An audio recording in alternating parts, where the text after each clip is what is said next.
Hey guys, welcome back. So what we have today is a leaky faucet. It happens to be in our bathroom, and fairly easy fix. We just kind of want to walk you through it. If you've never done it before, it can be intimidating, so I kind of want to explain things and show just how simple this really is. Because you could be thinking that you need to call a plumber, and a plumber is going to typically charge you maybe $75 just to show up to your door, and this can be fixed for much less money than that. So let's take a look at it, and we'll go through it and explain things, and we'll get her done. All right. So here's what we have here is on the hot side of this faucet, we've got water that when we turn it on, it leaks water out the bottom there. So what we're going to do is we're going to take this stem off and get to where the mechanics are of that valve. And my guess is that it's probably the seals that are bad in there. So we're gonna take that out, run to the supply store and get some new stuff for it, new seals, and maybe a valve if that's what it needs. And we'll get it replaced.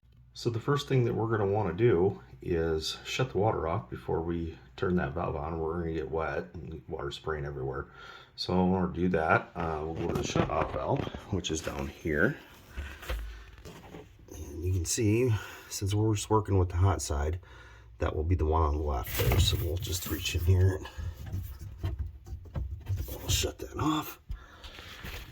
And then we'll just test it to make sure that the water is off. And it is. Then the next thing that we want to do is we want to remove this handle for the hot water side so that we can get to the valve and take a look at everything in there. So I'm taking a look at it. There's a set screw here, and we'll need an Allen wrench, which I have here. So we'll go ahead and just take that off. So we're going to want to turn that counterclockwise to loosen it. That'll back that set screw off, and this should just pull right up. So here's what we have underneath that, and it is just your typical water valve. You turn that handle, it turns this piece here, which allows the water to flow out through the faucet there. So what we're going to need here, first thing we're going to do is take this nut off. So we're going to need an adjustable wrench.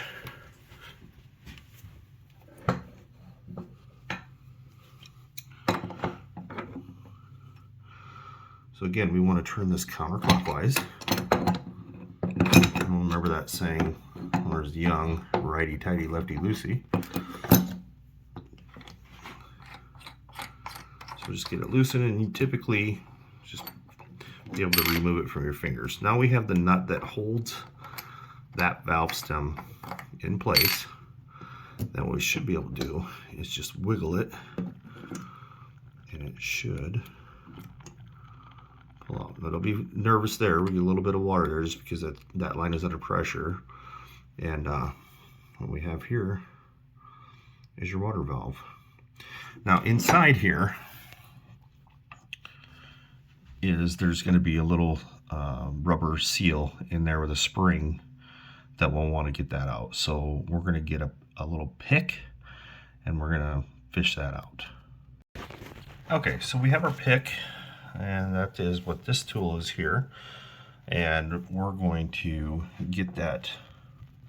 It's kind of hard to see with the water in there, but we're going to get this thing out of there. Make it a little bit easier is we just want to get some of that water out. So let's take a little paper towel here and kind of soak some of that up.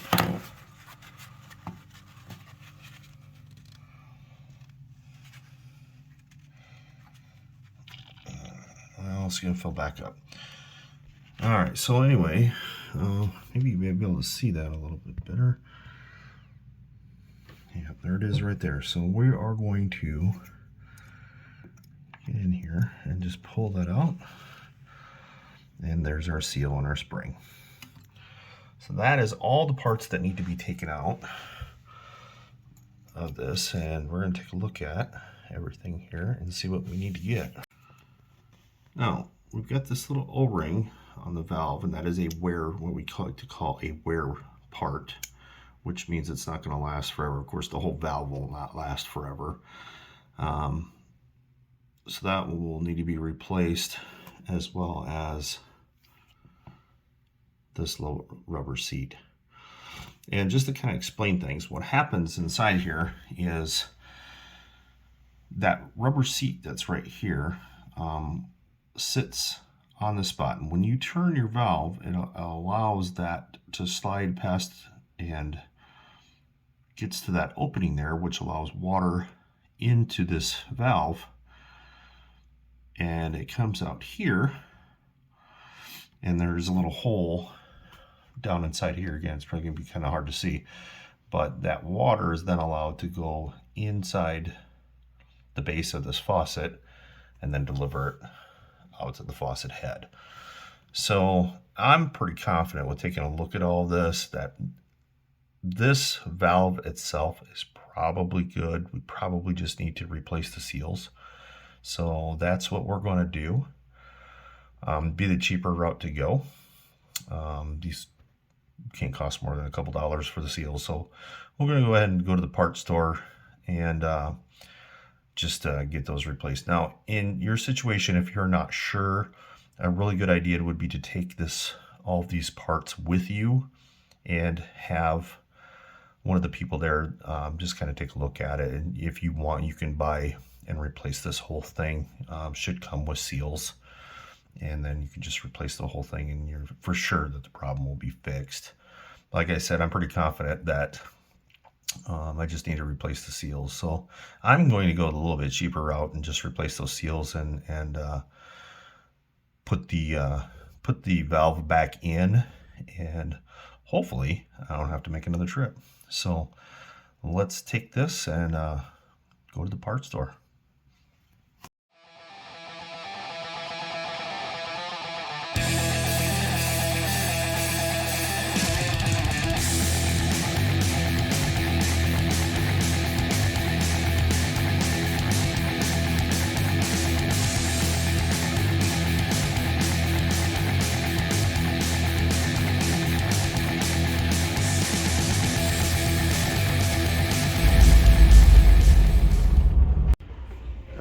So here we are at the parts store, looking through all these repair kits. We found a repair kit here for a Delta faucet, $2.76. So that's what we'll grab.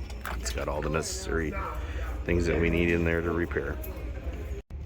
All right, so we got our parts that we needed, a repair kit for this faucet. It ended up costing us $3.19, but since we went to Menards, we get a rebate that we get to turn in for 33 cents. With the gas prices the way they are in this country right now, it might be enough money to start this Jeep. I don't know. Well, anyway, let's get home and let's put this thing back together.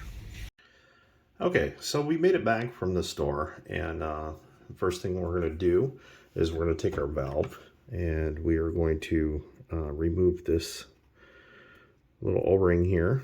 We're just going to go ahead and replace that guy right there. And we'll get the new one out of the kit here.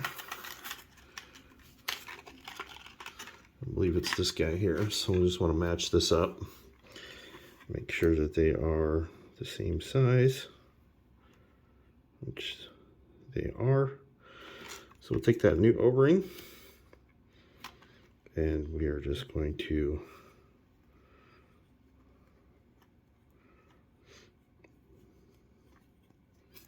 slide it back on there, and it's going to seat just like so.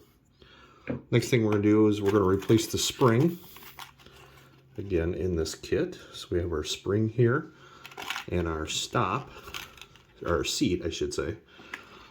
So there's our seat, and if we look at the seat, you can maybe see in the camera, this one here has got a little bit of a flare out. Oh, that one does too.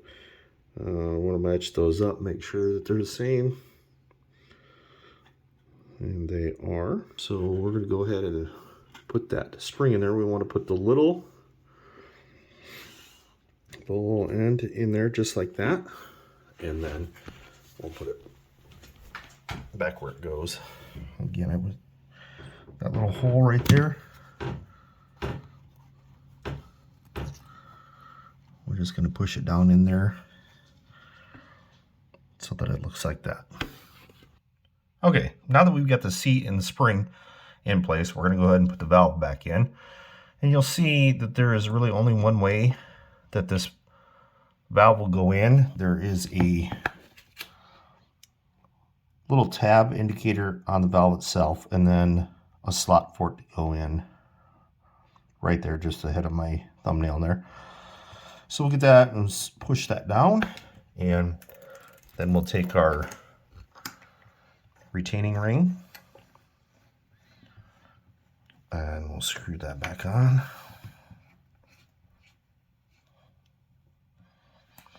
Now we'll take our adjustable crescent wrench and we'll go ahead and tighten it down. Remember, lefty loosey, righty tighty, and we don't want to go super tight on this either, so we don't want to strip it out. We just want it snug, and that's probably really good right there.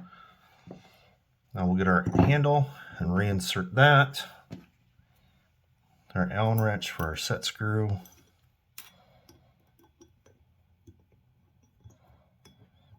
And we'll tighten that down. Again, just snug, it just needs to keep it from falling off. That's probably good. Next thing we'll do is reach down here, turn the water back on, and we'll test her out.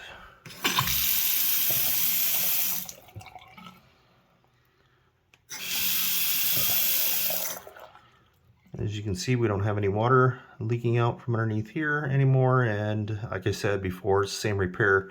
If we were to have water dripping from there, it's just that seat has been wore and it's not seating properly, thus keeping the water from being able to flow through the valve and out the spout there. So it's good. All right, well, that job's done. Took us about 10 minutes or so to actually do the repair itself, with a little bit of drive time. $3, a little less than $3 after a rebate for the repair kit. Saved quite a bit of money versus calling a plumber. It's going to charge you, like I said before, about $75 or so just to show up to your door. So we feel good about job well done. Everything works the way it's supposed to. And please be sure to like, subscribe, and share. And we look forward to seeing you again in the next video. Thanks.